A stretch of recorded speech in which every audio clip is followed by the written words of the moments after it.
Good morning, Munchkins. Today we're going to read two stories. They're folk tales, and we're going to use what we've learned in this unit to understand what we're reading. We're going to recall what we've learned, such as using illustrations and words in a text to better understand the characters, the setting, and the plot, to compare and contrast two or more versions of the same story by different authors and from different cultures. I'm going to start reading the folk tales. Now, we're not going to do the whole assessment today. We're only going to do part of it today, and then we'll do the other part tomorrow. I won't be able to give you the answers because I need to see that you can understand what we've done so far, but I will read to you, and I need you to follow along. The title of the first story is The Stonecutter. It's a folk tale from Japan. Long ago, a man named Tashi lived in Japan. Tashi was a stonecutter. Each day, he went to the mountains with his tools and cut huge blocks of stones to sell. Tashi wasn't rich, but his work made him happy, and he was content with his life. One day, Tashi heard a story about a spirit. People said the spirit granted 4 wishes to any person. The next day, when Tashi went to work, he closed his eyes and said, "Oh, how I wish I were rich!" When he got home that evening, Tashi was astonished to see that he had become rich. His small house was now a beautiful palace. Now I'm on page 383. Lovely, colorful gardens stretched out behind his new home, and a dinner of the finest foods was waiting for him inside. Tashi was excited and happy about his good fortune. When winter came, so did the rain. Tashi thought, "I'm rich, but I'm not strong like the rain. I want to be the rain." Suddenly, Tashi became the rain. He was so strong that his floods destroyed the town. The only things left were the mountains. "Oh, a mountain is stronger than the rain," said Tashi. "I wish I were a mountain." Almost at once, he became a mountain. One day, a stonecutter came to the mountain. He swung his hammer and took off a huge stone slab.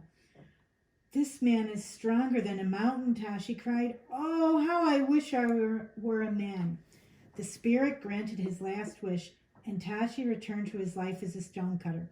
He wasn't rich or strong anymore, but he was happy.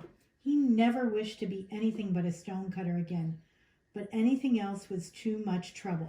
Now I'm going to go back and I'm going to look at the story, and I'm going to look at the illustrations, and I'm going to think in my mind all the questions we've learned, and I want you to do the same thing. I'm going to look at this picture and I'm going to think in my mind, which sentence in the story tells me about this illustration, about this picture? And I'm skimming the first paragraph, and I see the sentence, "Each day he went to the mountains with his tools and cut huge blocks of stone to sell." And I realize that sentence is all about the story in paragraph 1. Each day he went to the mountains with his tools and cut huge blocks of stone to sell. Now I'm going to look at page 383, and I'm going to look at that illustration, that picture. And this picture, I realize in my mind as I'm looking at it, this picture shows that Tashi is unhappy to be a mountain. His face, if you look at his face up in that stone, he doesn't look happy, does he? He doesn't want to be a mountain. So I think this illustration is showing me how unhappy Tashi is about being a mountain. And I'm looking at paragraph 7, and I'm going to reread that paragraph. The spirit granted his last wish, and Tashi returned to his life as a stonecutter. He wasn't rich or strong anymore, but he was happy. He never wished to be anything but a stonecutter again. Being anything else was too much trouble. I'm realizing that when it says, "but he was happy," I think happy means content. He was content being a stonecutter. He was happy. Okay, now I'm going to turn to page 384, and I'm going to read the next folk tale, The Woodcutter. The Woodcutter. Once upon a time, there was an unhappy woodcutter. He was tired of cutting wood and complained about it every day. One morning, he was taking a long walk through the green forest. Suddenly, a large hawk appeared in front of him and said, "Hello." The woodcutter was very startled, and he jumped back to get a better look at the hawk. The bird said, "Do not be afraid. My name is Horus, and I am king of the sky. I have heard you complaining, and I have come to grant you 3 wishes. Remember, think carefully before you make your wish." With that, Horus spread his enormous wings and flew away. The woodcutter ran home to tell his wife the good news, but she was wise and said, "Oh, honey, we need to think carefully about this." The man agreed and sat down to eat his dinner. He looked at his plate and frowned. "Beans again?" he said. "I wish I had some chicken." A piece of sick chicken suddenly appeared on the man's plate. "Oh, no, you are a silly man," yelled his wife. "You have wasted one of our wishes on a chicken." "I am not silly," yelled the man. "I am tired of eating your beans. I wish this piece of chicken was hanging from your ear," he yelled. Suddenly, the piece of chicken was attached to his wife's ear. She screamed in horror, "Ah!" and tried to pull the chicken off, but it wouldn't budge. The woodcutter sighed and said, "I have one wish left. I can wish for money, or I can wish for my wife's happiness." The woodcutter said, "I wish that piece of chicken would fall off my wife's ear." The chicken fell off, and the woodcutter went back to his woodcutting, and he never complained again.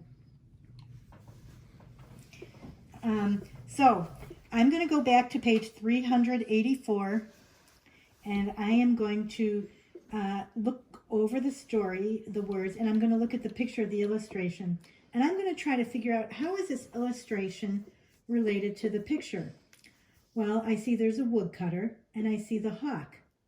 Now, I'm going to paragraph 2, and I see the woodcutter was very startled, and I'm wondering, what does startled mean when he saw the hawk?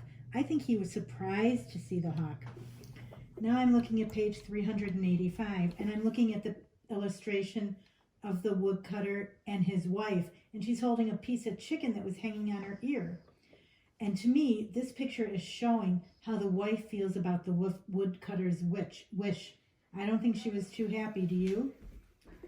Now I'm looking at paragraph 9, and the last word. Paragraph 9. Now, when I was reading, in my mind, I was thinking, I'm not sure what the word budge means. So I'm going back to paragraph 9, and I'm going to reread that paragraph. Suddenly, the piece of chicken was attached to his wife's ear. She screamed in horror and tried to pull the chicken off, but it wouldn't budge. Boy, now that I read that the second time, I'm realizing budge means it wouldn't move. The chicken would not move. The woodcutter actually had to wish the piece of chicken would fall off his wife's ear before she could get it off. Now, my munchkins, what I'm going to ask you to do, the only pages I want you to do today after you reread the story, the 2 stories, is pages 386 and 387. Go back through the stories to help you answer those questions. We will continue the rest of this assessment tomorrow. Bye.